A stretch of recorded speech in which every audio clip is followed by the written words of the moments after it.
Chapter 2. Unbeknownst to my father, the sudden meeting with the monarch and the prince of Aratol would bring powerful alliances in the future. Though my father understood the value of befriending those with such influence, he failed to grasp the larger implications at the time. Later, when recounting these encounters with the royal family, he admitted that his limited understanding of the wider world blinded him to the significance of the bonds he forged in his youth. Yet as I write these words, I believe my father still underestimates the extent of his influence on nobility. Power is not merely a matter of wealth or armies. It lies in unwavering dedication and the courage to act independently. An excerpt from the Book of the Achenar by Josephine Spector. Year 598 AC. Month Lyriana. Location Kingdom of Aratol, capital city Aratol. After finishing his training with Sir Gallen, Jason made his way back to the barracks for lunch. The midday sun hung high, casting long shadows across the bustling courtyard. As he approached the kitchen area, he was greeted by Milton and Brad, both of whom were hauling supplies. Brad struggled to juggle a barrel of ale while Milton had 2 ducks slung over his shoulders, their feathers slightly ruffled. "Jason, there you are," Milton called out, his voice filled with excitement. "Where have you been?" Brad added, his tone equally energetic. Jason raised an eyebrow. "Practicing for tomorrow's tournament. You both knew that," he replied, stopping in front of them. He crossed his arms and looked at them suspiciously. "All right, out with it, you two. What did I miss?" The 2 boys exchanged grins, clearly holding something back. "A servant from the castle came by while you were out," Brad said, barely able to contain his amusement. "He was asking around for you. Went straight to the chefs to see if they knew where you were. And when they told him you were training, the servant asked where your room was," Milton added, his green eyes sparkling with curiosity. "He said he had something for you but didn't say what." Jason frowned, intrigued. "A servant from the castle?" "Yeah," Brad confirmed, setting the barrel down with a thud. Apparently, he thought the chefs would be the most likely to know your whereabouts, which they did, but you know. "Heh, well, after Sir Gallen, of course." Milton leaned in closer, his excitement barely contained. "What did you get yourself into, Jason?" Jason smirked, deciding to let the suspense build for a moment. "The monarch has asked me to train with his son, Prince George." The reaction was immediate. Milton and Brad's jaws dropped in unison. "You're joking," Milton exclaimed, his voice echoing in the barracks. Jason grinned, enjoying their astonishment. "I'm not joking. The prince and I will train together after the tournament." Brad shook his head in disbelief. "Well, if you're training with royalty now, I guess we should start calling you Sir Jason," he teased, giving Jason a playful nudge. Milton laughed, his excitement bubbling over. "You better win that tournament tomorrow, or the whole barracks is never going to let you live it down." Jason chuckled, the weight of the day's events momentarily lifted by their light-hearted banter. But even as he joined in their laughter, his mind lingered on the coming tournament and the unexpected turn his life had just taken. "Yeah, I guess so," Jason said, scratching the back of his head and grinning like a little boy. "Boys!" a booming voice bellowed from the kitchen. Milton and Brad jumped, startled by the shout from Heenes. Jason smirked, waving them off toward the kitchen. "Go on. Best not to get on Heenes' bad side. I'll tell you more about it tonight, deal?" The 2 nodded eagerly before racing off, barrels and ducks in tow. Jason watched them disappear, then turned toward his quarters. "Right then, let's see what the servant brought me," he murmured. His pulse quickened as he considered what it could be. After this morning's meeting, It seemed likely to be clothing for his upcoming training sessions with Prince George. Royal events always came with specific expectations, and Jason doubted his usual barracks uniform would suffice. As he climbed the stairs to the second floor and turned into the corridor where his room was, he noticed something unusual. The door to his room was open. The stone halls were dimly lit, with candles flickering in sconces and only the occasional window letting in daylight. But the open door stood out clearly, allowing a stream of sunlight to spill into the otherwise shadowy corridor. Jason's brows knit together in suspicion. He doubted the servant would have left the door wide open, especially if he delivered something meant for Jason alone. Shit, he cursed under his breath as he quickened his pace, his senses sharpening. Too bad he wasn't armed. If he had a weapon, it would be in his hand already. Stopping just outside the doorway, Jason pressed his back to the wall and listened. The room was silent save for the faint rustle of wind through the open window. He had little in the way of personal belongings to lose, only the necklace hanging around his neck. His equipment, like his armor and weapons, was issued by the barracks and remained their property. Still, the thought of someone intruding on his space set his nerves on edge. He waited a solid minute, muscles tensed, before carefully peeking around the doorframe. The tension drained from his body as he saw that the room was empty. The window was wide open, letting in a gust of fresh air. Jason noticed the rooster that was perched in front of his window this morning was missing, likely scared off by whatever disturbance had occurred. Then his gaze fell to the state of his room. His pillow lay on the floor, torn apart, its stuffing scattered across the stone floor. His blanket hadn't fared any better as it was reduced to shreds. Whoever had done this wasn't subtle about it. The bed frame and the chair in the corner were untouched, but they were the only things that remained as he'd left them that morning. Jason stepped inside, his jaw tightening as he surveyed the damage. Someone had gone through the trouble of destroying his already meager possessions. But why? Kneeling, he picked up a fragment of the pillowcase, his mind racing. This wasn't just mischief. It felt deliberate, a message. Jason straightened and moved to close the door behind him. Whoever had done this might still be nearby. He would need to tread carefully. Jason grimaced, his mind already listing a few likely culprits. It wasn't the first time such incidents had been reported in the barracks, though, without witnesses, finding the culprits was impossible. Nonetheless, the victims of these so-called pranks often had a good idea of who was behind them. The perpetrators were almost always noble squires who felt threatened by the progress of someone not of their social rank. Common squires tended to settle disputes the old-fashioned way, with fistfights that ended with broken noses and black eyes. Nobles, however, preferred subtler, more cowardly tactics. With a sigh, Jason closed the door and sat down on the ruined mattress. Of all the days for this to happen, why today? The timing couldn't have been a coincidence. Tomorrow's tournament loomed large, but that only narrowed the suspects to the handful of squires who saw him as a threat.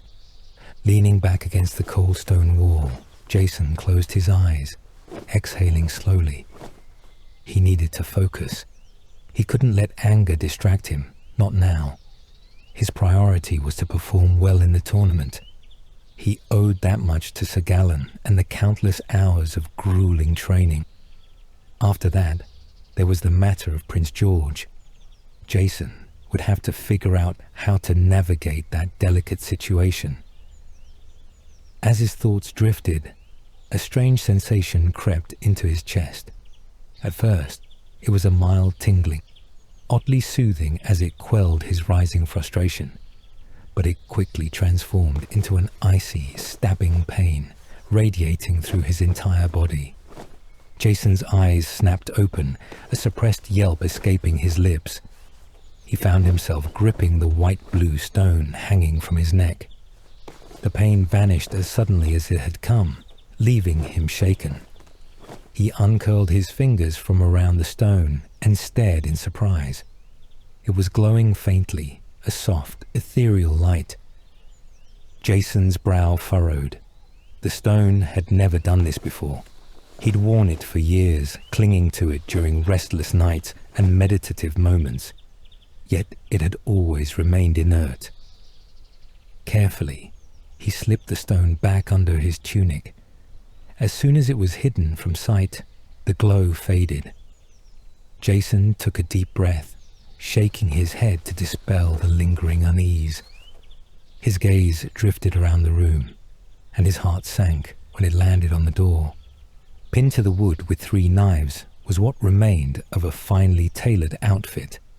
Jason rose from the bed, approaching the ruined garment with dread. Even in its shredded state, it was clear this was a masterpiece. A beautifully crafted grey outfit with elegant blue accents. The fabric gleamed faintly in the dim light, its smooth texture meant for comfort rather than combat. It must have taken days, maybe weeks to create. Jason's chest tightened as he gently removed the knives, freeing the mangled clothing. He laid it out on his bed with care, running his fingers over the soft material. This wasn't just an outfit, it was a symbol of respect, a gift from someone who believed in him.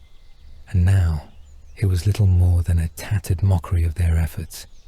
His jaw clenched as he inspected the knives. Each was standard issue, the kind distributed to squires for training. No distinguishing marks, no clues as to who had wielded them. The people responsible for this had been deliberate in their actions, calculated, though not particularly clever. Jason considered reporting the incident to the armory to see if anyone had checked out 3 survival knives recently. But with over 500 soldiers and squires moving equipment in and out daily, the records would be a tangle of useless data. It could have been anyone. The most logical step was to report this to Sir Gallen. Jason suspected, however, that his mentor would reach the same conclusion he had. There's nothing you can do about it. File a report with the castle and request a replacement. Jason sighed, gathering up the ruined clothes. He pocketed the knives and left his room, his frustration tempered by a simmering determination. He needed Sir Gallen's advice, and he needed it now. Taking the usual route would mean weaving through crowded corridors, wasting precious time. Instead, Jason opted for his mentor's chambers the unconventional way, over the rooftops. It wasn't the first time Jason had scaled the buildings to reach Sir Gallen's balcony. The first time, he'd nearly given the old knight a heart attack, earning himself a grueling punishment. Sir Gallen hadn't disapproved of the method itself. Jason's agility was a skill worth honing, but the recklessness of his approach had drawn his ire. After much grumbling, Jason had managed to convince Sir Gallen to allow him rooftop access for emergencies, though this privilege came with the caveat that he exercised restraint. Jason had only used the route a handful of times, but it was second nature to him now. He moved with the grace of someone who was born to climb. Reaching the rooftop, Jason paused to take in the open air. It was a welcome reprieve from the stifling smells of the barracks, sweat, leather, and horses. The cool breeze carried with it the sounds of the city below, a familiar symphony of life in Aratul. The clang of steel on steel echoed from the blacksmiths a few blocks away, mingling with the shouts of merchants hawking their wares in the bustling markets. Jason let his gaze wander over the sprawling cityscape. Aratul was the largest city in the land, its heart beating with relentless energy. Named after the kingdom it served as the capital of, it was a hub of commerce, politics, and culture, a place where ambition thrived and danger lurked in equal measure. Jason's eyes lingered on the district where he had grown up. A quiet moment of reflection breaking through his frustration, but there was no time to dwell. With practiced ease, he made his way across the rooftops, his movements fluid and precise. As he approached the building housing Sir Galen's chambers, the familiar balcony came into view. A small, unassuming ledge barely large enough to hold one person. It was a precarious spot, but Jason's confidence in his abilities was unshakable. The gap between the two buildings spanned about 6 feet. Falling would mean a short but fatal plunge into the alley below. Jason had never missed this jump, but the thought of failure always lingered, sharpening his focus. He measured his strides, running the last 40 paces across the rooftop to gain momentum. At the edge, he pushed off with all his strength, leaping at the last possible moment. The gap seemed to stretch beneath him, but his feet found purchase on the opposite roof. He landed in a smooth roll, coming to rest in a crouch. Jason grinned to himself, adrenaline coursing through his veins. Jumps like these always gave him a fleeting sense of freedom. Sir Galen dismissed it as youthful recklessness, but Jason suspected there was something more profound behind his enjoyment. An unspoken yearning for moments where he felt untethered and alive. He walked the remaining stretch of rooftop, stopping at the familiar spot where he could peer down to Sir Galen's balcony. Among the balconies lining the building, his mentor's was unmistakable. A small potted plant sat near the railing, its stubborn greenery defying the harsh environment. Sir Galen had never explained where he'd gotten it, but Jason suspected the plant had magical properties. It was the sort of thing that survived anywhere, requiring little care to persist. Jason crouched at the edge, assessing his descent. With practiced ease, he lowered himself to the balcony in a controlled jump, landing with a soft thud. As he straightened, he caught sight of Sir Galen through the glass door. The knight stood poised to open it, his expression grave. "What happened, Jason?" Sir Galen asked, holding the door open for him. Jason stepped inside, his movements careful as he placed the shredded clothes and survival knives on the small table near the fireplace. Sir Galen crossed his arms, one brow raised in silent inquiry. Jason knew that his mentor's mind was already piecing the puzzle together, but he would wait for the full explanation. "After training, I returned to the barracks," Jason began, his tone steady. "Brad and Milton told me a servant from the castle had delivered something to my room. When I got there, the place was a wreck. The pillow, mattress, and blanket were slashed open. Feathers and stuffing were everywhere." He gestured toward the knives. "I found these pinned to the back of my door, holding a note left by the servant." Sir Galen listened intently, his thumb and index finger massaging his lower lip. "I see," he murmured. "And you found no evidence, no clues in the room itself?" Jason shook his head. "No, sir, just the mess. I checked the knives, but they are the standard survival knives from the armory, which are issued to everyone. It could have been anyone." "A pity," Sir Galen said, his tone laced with disappointment. He paused, weighing his next words. "Too bad we can't file a formal complaint without more evidence. The best course of action now is to request a replacement set of official clothes for you. We'll have them delivered here, to my chambers." Jason tilted his head in surprise. "They won't try this nonsense again if your belongings are kept under my watch," Sir Galen added, a faint smirk playing at the corner of his mouth. Jason allowed himself a brief chuckle. "Thank you, sir." Sir Galen waved a hand dismissively. "It's all right, my boy. None of this is your fault. Still, keep your eyes and ears open. The culprit may slip up eventually." "I understand, Sir Galen," Jason replied, his tone firm. "Good," Galen said, his gaze sharpening. Be especially cautious at tomorrow's tournament. If this person has any real intent against you, there's a good chance they'll be there. Stay alert." "Yes, sir. I had the same feeling about it," Jason said, his expression grim. Sir Gallen sighed, rubbing the bridge of his nose before nodding. "Leave these items here. I'll head to the castle myself and report this incident.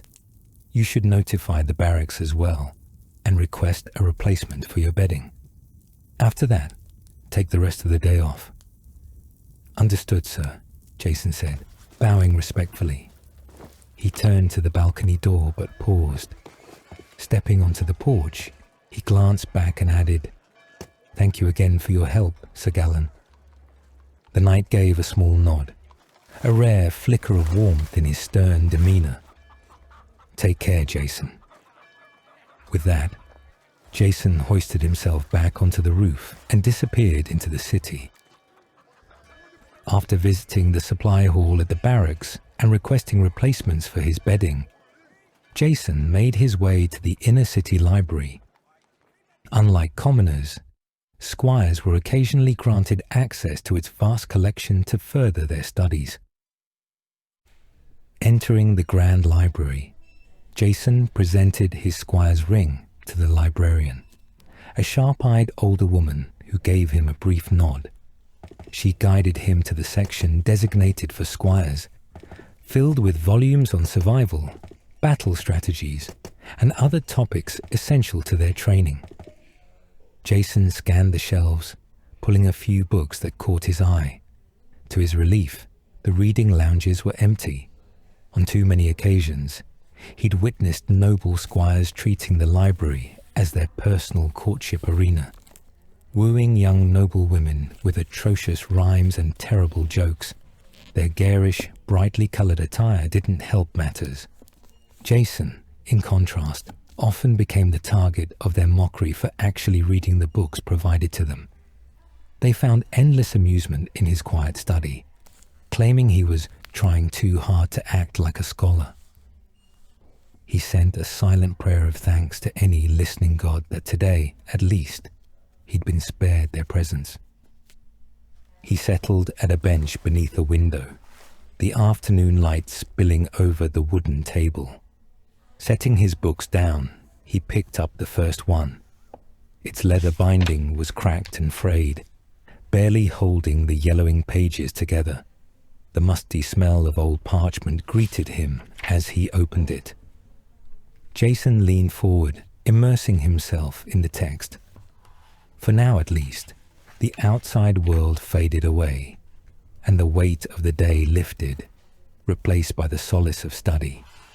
The book recounts the earliest times of the human race. According to most historians, humans have existed for roughly 2,600 years, a young race by comparison to the elves, dwarves, and many others. The text described the Dark Ages, an era when dark magic dominated this plane of existence. Humans, it claimed, were not a natural species, but an unintended result of magical experimentation by the Dark Lords. Initially created to be more reliable slaves than the monsters that served their masters, humans had been given subconscious thought and free will as part of the experiments. But this proved to be the Dark Lord's undoing. The humans rebelled, their newfound autonomy sparking a revolution. With the aid of elves and dwarves, they managed to overthrow their masters and seal away dark magic. Jason had read several accounts of this rebellion, though no human writer had been present to record the events. The history humans relied on were transcriptions and translations of elven and dwarven records. The book before him, in fact, was inspired by the works of an elven linguist. This meant the book focused more on the speculations of the theories revolving around the origins of the human race, but it did add a unique aspect to human life as a whole, especially since humans were the only species that was able to reproduce and grow at this rapid rate, which some elves had described as rat-like. Jason flipped the first page and paused. marveling at the elegant, flowing script of the elven language. The characters resembled intricate art more than text, their fine lines and delicate strokes almost mesmerizing. He couldn't read them, of course, but the translation on the opposite page made an attempt at conveying the meaning. Jason spent a few minutes trying to identify direct correlations between the two languages, but gave up quickly. Despite his failure, he found the process oddly comforting. The aesthetic beauty of the elven script seemed to hold an inherent tranquility. His fascination with elven culture was no secret. He'd pored over numerous books about their craftsmanship, history, and traditions. He often daydreamed of seeing an elf in person. Sadly, the alliance between humans, elves, and dwarves during the Dark Times hadn't entirely erased the tensions between the three races. In Aratul, elves and dwarves were a rare sight, and Jason couldn't help but feel a sense of loss over the fractured connections. Jason, Jason. A familiar voice yanked him from his thoughts. Blinking, he looked up to find Connor standing over him, holding 2 steaming cups. "There you go," Connor said, grinning as he placed one of the cups in front of Jason. His dirty blonde hair looked darker in the dim light of the library, though Jason's obsidian black hair remained unchanged in the shadows. "Oh, hey, what's up?" Jason asked, picking up the cup and sniffing it. The drink had a fruity aroma with a strange, almost medicinal undertone. Suspicious, Jason glanced at his friend, who was conveniently avoiding his gaze, staring out the window and sipping his own cup. Jason took a tentative sip and immediately spat the liquid back into the cup. "You son of a..." Jason spluttered. Connor's mask of feigned innocence crumbled, and he burst into laughter. "I just wanted to make sure my friend is staying hydrated," Connor said between chuckles. "Thought you could use some refreshments." Jason glared, wiping his mouth. "What is this?" Connor leaned casually against the table, his grin widening. "Just a little mix I whipped up. Fruit tea with a hint of mystery. After all, I thought you could use some refreshments." "Refreshments, my ass," Jason muttered, pouring the rest of the tea out the window. He knew this window faced the back alleys and didn't care if anyone below saw it splatter. Dumping 3 spoons of salt into fruit tea is anything but refreshing, Jason grumbled, still trying to rid his mouth of the lingering salty aftertaste. Connor chuckled, unfazed, and handed Jason his own untouched cup. It was actually 3 heaping spoons, Connor admitted with a grin. Jason shot him a murderous glare as he inspected the new cup. Connor raised his hands defensively. After confirming it wasn't sabotaged, Jason took a large gulp. The sweet tang of the proper tea finally washed away the assault on his taste buds. "Was this brilliant idea yours?" Jason asked, handing the cup back.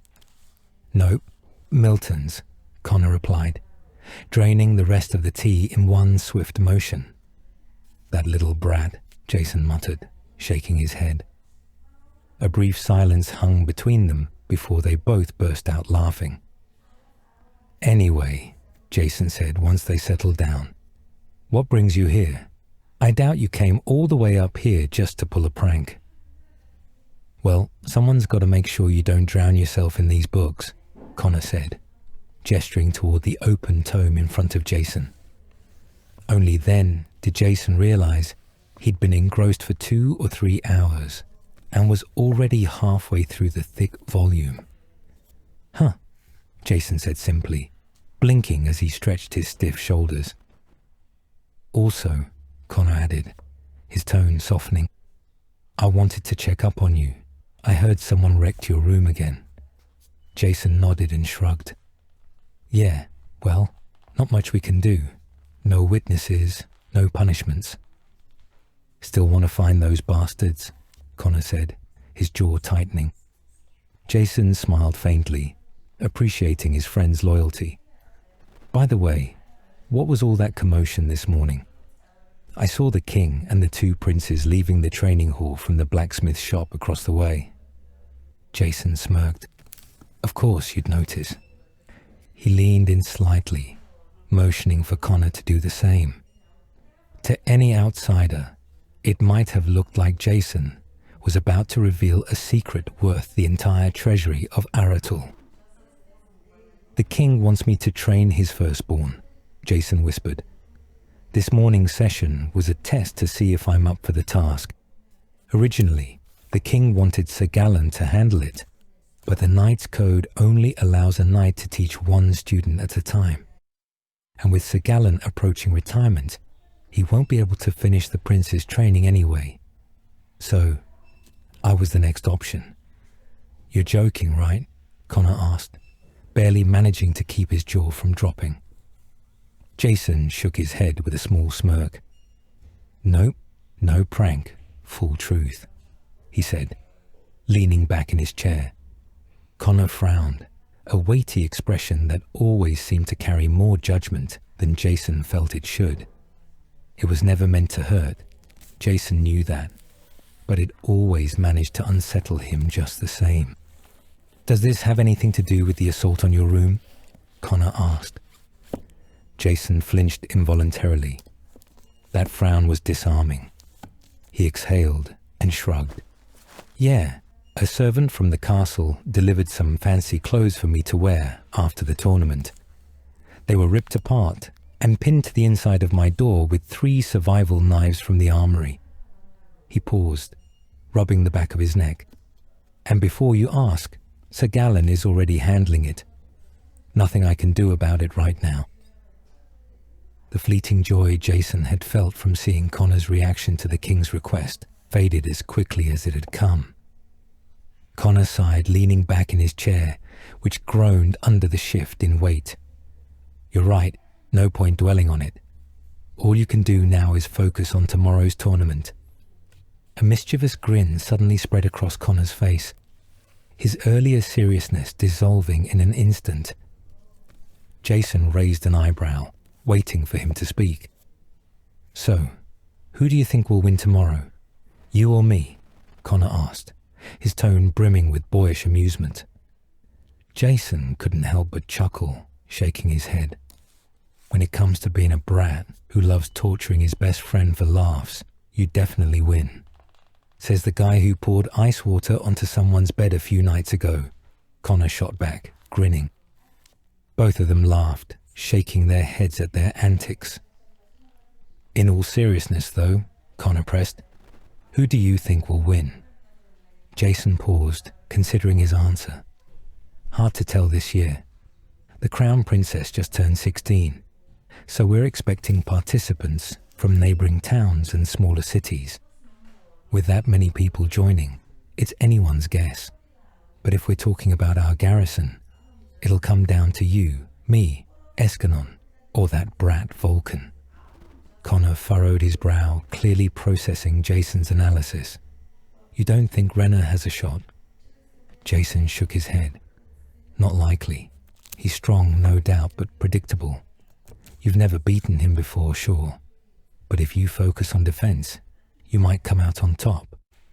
He's obsessed with that oversized battle axe of his. Makes him deadly, sure, but also slow, really slow, compared to other weapons. Jason leaned forward, crossing his arms on the table. Your strength is speed and agility, like mine. You favor a bow over everything, and if you need to do melee, you usually go with a short sword and shield. Focus more on quick, precise strikes. If you stick to that and stay one step ahead of him, you could win. Connor nodded, his expression serious. Yeah, in theory it makes sense, but that axe of his is terrifying, and he knows how to use it. I've seen what he did to a wild beast during a patrol. That thing was unrecognizable. He shuddered at the memory. Jason raised an eyebrow. Connor wasn't the type to flinch at gore. They'd all dealt with monsters on patrol before, seen their fair share of blood and carnage. For Connor to react like this, it must have been truly brutal. Well, Good thing we're using wooden weapons tomorrow. No casualties should come from it, Jason said, stretching his arms. True that, Connor agreed. Then he leaned forward, a grin creeping onto his face. So, what are you going to do with the prize if you win? Jason huffed, rolling his eyes. Isn't that a rhetorical question? I'd help the people in need, especially the chefs and the two brats. Connor chuckled, but quickly shifted gears. Do you know who the princess's champion is this year? Jason frowned at the question. The princess's champion was always a big deal. A squire personally blessed by the princess to represent her in the tournament. There was always a grand ceremony, and if the champion won, they'd traditionally ask the princess for a kiss in front of the entire court. Jason had never witnessed it firsthand, but the idea always made him cringe. Something about the whole ordeal felt wrong. He shook the thought from his mind. Probably Vulcan, Jason said, after a moment's thought. He spends most of his time cozying up to the princess's friend group, plus he's one of the wealthiest squires, second only to Escanon. Vulcan's got the looks too, so it's probably him. Yeah, makes sense. Still sucks that the champion always wins by default, Connor said with a sigh. Not gonna lie though, I wouldn't mind getting a kiss from the princess. She's gorgeous. Jason smirked at his friend, who had dramatically rested his chin on the table. Correction. They used to win by default because of tradition. There's no law saying you can't fight the champion. If you beat him, you take his place and get all the perks that come with it. Connor groaned, rolling his eyes. Sure, but you know as well as I do that anyone who dares to beat the champion would face a storm of backlash from, like, the entire kingdom. Jason shrugged, his tone calm but firm. Maybe, but that doesn't mean you have to let him win. Tradition isn't the same as law. If you want it badly enough, fight for it. He paused, then smirked again. Although, aren't you seeing someone at the moment? Eyeing the princess might not be the best idea, considering your situation. That caught Connor completely off guard. He shot up, his face turning beet red in an instant. How do you even know about that? He stammered, his words tumbling over each other. Jason waved a hand dismissively, the grin on his face widening. Relax, it's not like you've been subtle about it. Connor groaned, dropping back into his seat and burying his face in his hands. Jason couldn't help but laugh at his friend's reaction. You can't hide something like that from me, my friend, Jason said, his grin turning mischievous. I've caught the faint scent of alcohol and lavender on you more than once. Took me a while to figure it out, but then I noticed those red marks on your neck. After that, it wasn't hard to put two and two together. Connor's face turned as red as a ripe tomato. He instinctively raised a hand to his neck, as if trying to shield the evidence. Well, you know, Connor stammered, his usual quick wit failing him. Jason burst out laughing. It wasn't every day he saw his friend so flustered, and he was savoring every second of it. Maybe I should tell your lady friend about your little plan to win the tournament and ask the princess for a kiss, Jason teased, his grin widening. Connor's eyes widened in alarm, and he dropped his gaze to the floor. You wouldn't do that, would you? He asked sheepishly. Jason chuckled and shook his head. Of course not. Connor let out a sigh of relief, though the redness in his face didn't fade entirely. He managed to relax a little, but his expression still carried a mix of embarrassment and gratitude. On a serious note, though, Connor said, regaining a bit of his composure, wouldn't you ask for a kiss if you won? I mean, come on.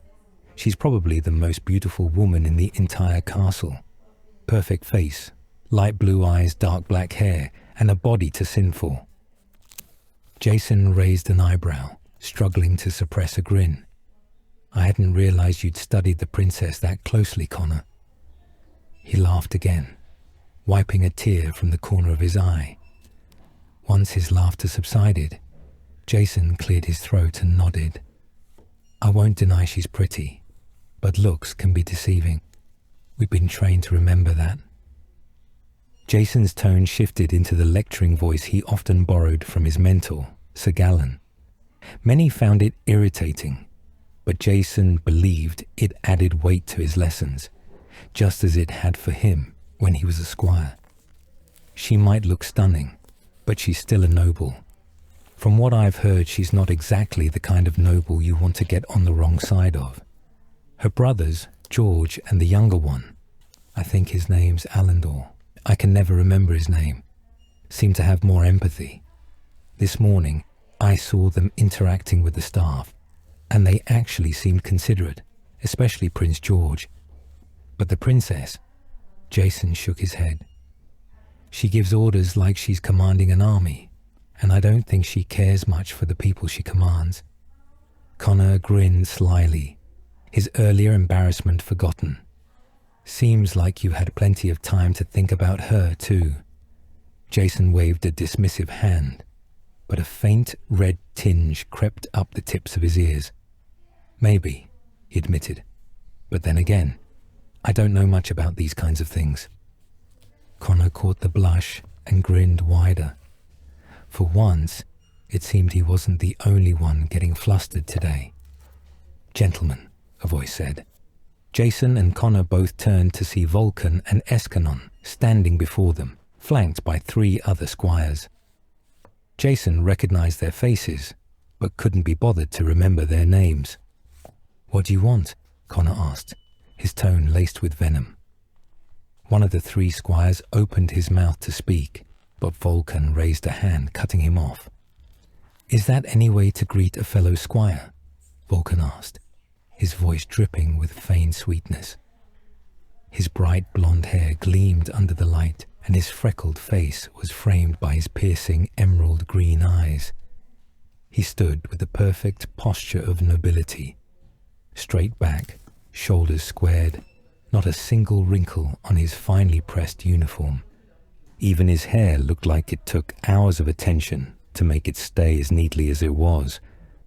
"We always greet each other like that," Jason said, his lips curling into a lopsided grin. He watched as Vulcan's fake smile faltered for just a fraction of a second at the corner of his mouth. It was subtle, but Jason noticed it. Escanon stood beside Vulcan like a bodyguard, his arms crossed in front of his broad chest. His uniform, too, was flawless. His short brown hair, like Vulcan's, was perfectly in place.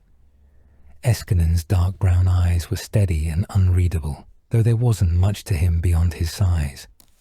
He towered over both Vulcan and Jason by a few inches. "Seems like you're reading dead history again," Escanon said, glancing at the book Jason had opened. "Why read about the old when you're living in the now?" One of the 3 squires behind the 2 added, his voice cold. "The past is dead, and so is anyone who spends too much time dwelling on it." One of the 3 squires behind Vulcan and Escanon snickered. "If you ask me, the past is for fools," he said. "What's the point of reading about history when you can make your own?" The others chuckled, though Vulcan's expression didn't waver. He was still smiling, but it was a careful, rehearsed thing. Now, Vulcan said, raising a hand. "Let's not mock others for their beliefs. If Squire Jason finds purpose in the old ways, we should encourage him to explore it. Perhaps he'll even find his way to victory in the first round tomorrow." His words were smooth, his tone laced with mockery. The rest of his group laughed again, the sound grating in Jason's ears. Connor was nearly on the verge of throwing a punch, but Jason knew better. A fight now could lead to their expulsion from tomorrow's tournament, and possibly from the Order itself. Technically, it wasn't illegal for squires to fight one another, but it had to be in the form of a duel. Vulcan and his crew were skating by, just joking with their fellow squires. If you spent your time more wisely, working on your footwork instead of your insults, maybe you wouldn't trip over your own feet every time you try to wield a blade, Jason said, his voice sharp. He carefully modulated the harshness of his tone. Too much mockery might lead to a fight, but too much brutality could guarantee it. Connor's glare remained as intense as before, while Jason adopted a similar expression, though his own was cold, devoid of the anger that simmered in his friend's eyes. Vulcan's smile shattered completely, replaced by a look of disgust as he narrowed his gaze. "Let's see if your arrogance can keep you alive long enough for me to have a go at you tomorrow," Vulcan spat, before turning on his heel to leave. Jason's smile didn't falter. "I was going to say the same thing, Vulcan," he called out, his voice smooth. Vulcan turned back around, sending Jason a death glare, but Jason only responded with a warm, disarmingly genuine smile. The contrast only deepened Vulcan's disgust. With a final sneer, Vulcan and his entourage turned and quickly left the scene. "I hope you have a good night, Squire," Vulcan called over his shoulder as he disappeared from view. Once they were out of earshot, Connor exhaled deeply, the tension visibly draining from his posture. "Thank the gods they left when they did. I'd have had trouble keeping it together," Connor muttered, the remnants of hate and distrust still burning in his eyes. "Yeah, I could tell. Your emotions are all over your face," Jason replied, his tone light but firm. "Calm down, my friend." Connor took a few deep breaths, visibly forcing himself to relax. "Think he might have been the one who wrecked your place earlier?" Connor asked after a moment, his voice still tinged with suspicion. "Maybe," Jason replied with a shrug, grabbing his book and standing up. "It wouldn't be unlikely, especially if he really is the princess's champion. He's strong, but he knows I can beat him. If I did, it would reflect poorly on him." Connor nodded slowly, processing the idea. "He probably noticed the servant bringing you clothes from the castle, thought you might be a threat. Hell, he might have also known you were the chosen one to teach the prince how to fight." Jason smirked, raising an eyebrow. "I wouldn't be surprised. That story actually makes sense. But no evidence, no accusation. You know the drill." "Yeah, but the more I think about it, the more it adds up. If you're teaching the prince instead of an official knight, or worse, a noble close to the princess, he'd be in a bad light," Connor pointed out, frustration creeping into his voice. "That would be the case, yes, but we'll only know for sure after tomorrow's tournament," Jason replied, his voice neutral, though the undercurrent of certainty lingered. He shrugged. "We'll see." They returned to the reception, where they left the book before heading back to the barracks. Dinner was nearing, and they took the opportunity to help out in the kitchen while waiting. Finally, their food was ready. The two of them made their way up to the roof of the barracks, where they sat down to eat. The stars above illuminated the night sky, bright enough to cast a gentle glow over the quiet scene. They ate in silence for a while, enjoying the peaceful view and the calm before the chaos of tomorrow's tournament. Finishing their meal, they returned the dishes and wished each other good luck before heading to their respective rooms to rest for the tournament the next day.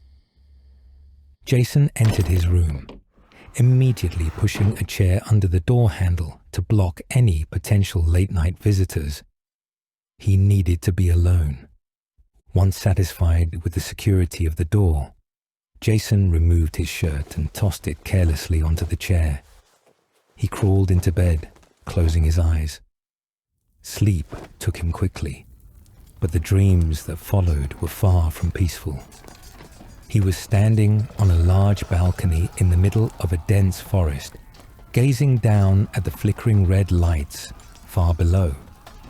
The lights danced in strange patterns, and though Jason tried to focus on them, they remained elusive, blurred, and foreign.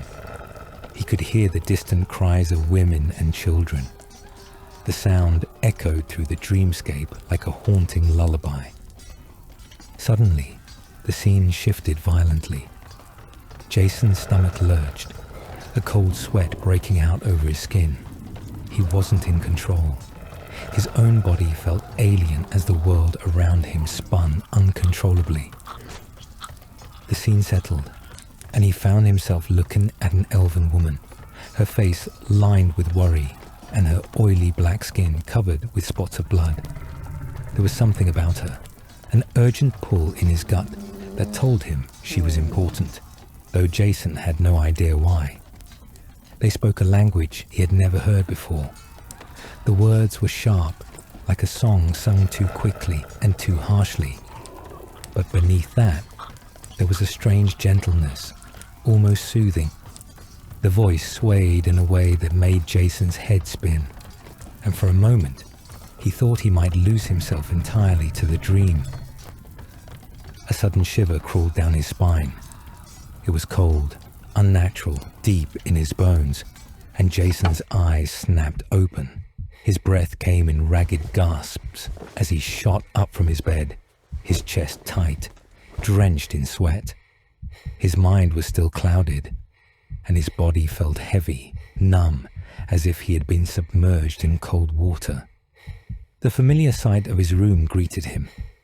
4 solid walls, the window halfway closed, and the chair still wedged firmly under the door handle.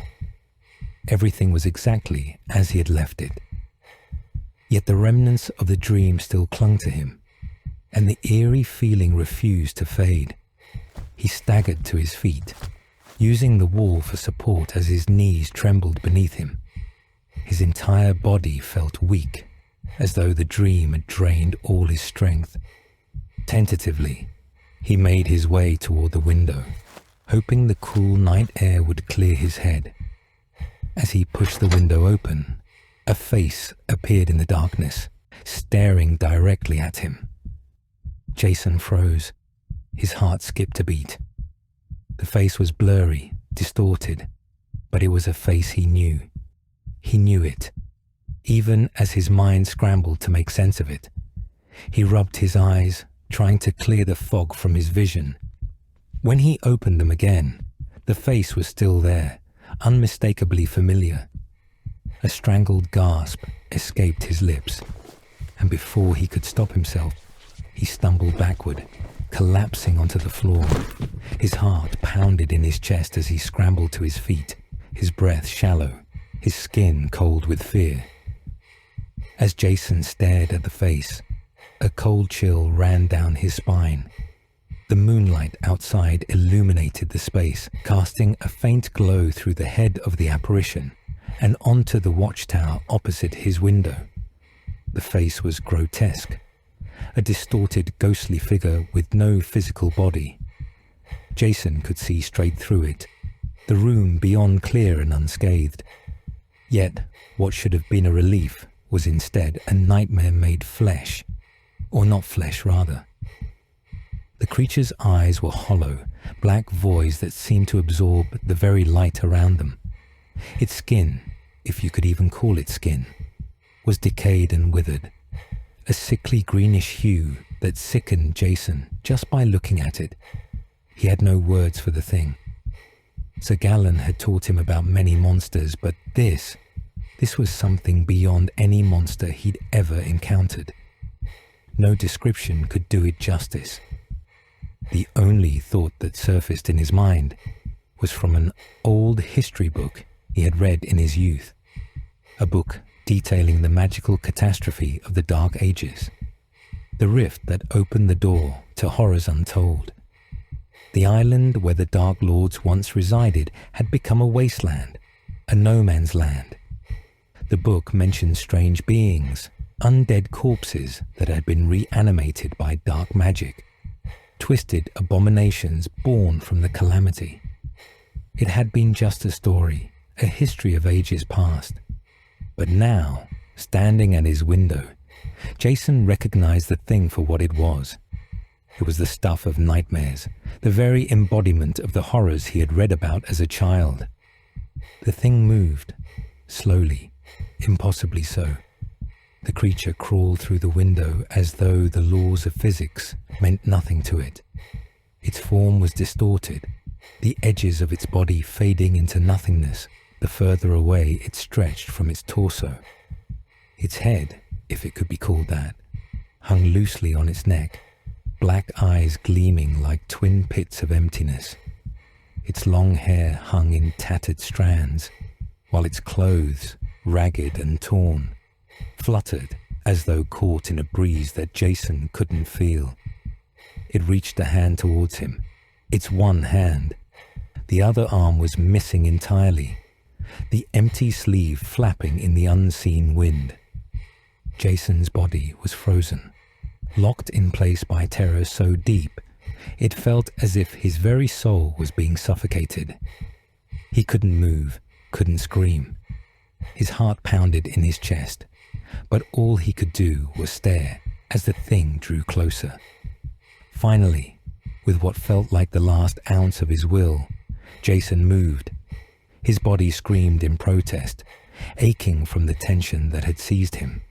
He stumbled backward, retreating to the corner of his room, his legs unsteady beneath him. The apparition crept into the room, its form now fully materialized, looming in the center of the space. The air itself felt heavier, as though the very essence of the room had changed.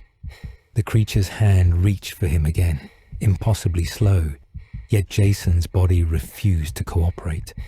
His muscles were stiff, his limbs shaking with exhaustion, his mind paralyzed by fear. He pressed himself into the corner, trembling uncontrollably, unable to tear his gaze away from the horror in front of him. Tears ran down his face, tears he hadn't realized had even begun to fall. The thing was his worst nightmare made real. It was the terror that lurked in the deepest corners of his mind. And now it was standing in his room, inches away, and it didn't move. It just stood there, staring at him with those dark, dead eyes. Jason couldn't breathe. He couldn't think. He couldn't do anything but stare, paralyzed by the nightmare he couldn't escape. And then, somehow, he noticed the faintest glow. A pale blue light emanated softly from the stone around his neck. He didn't have time to process it, because as soon as he saw it, darkness claimed him. His body gave way to the overwhelming exhaustion of fear, and he crumpled into the corner, unconscious. In the realm of dreams, the face returned, over and over again. The hollow eyes, the rotting skin, the cold presence. And as the visions flooded his mind, the darkness deepened. It pressed against his chest and throat, stealing his breath until the last glimmer of light was swallowed whole.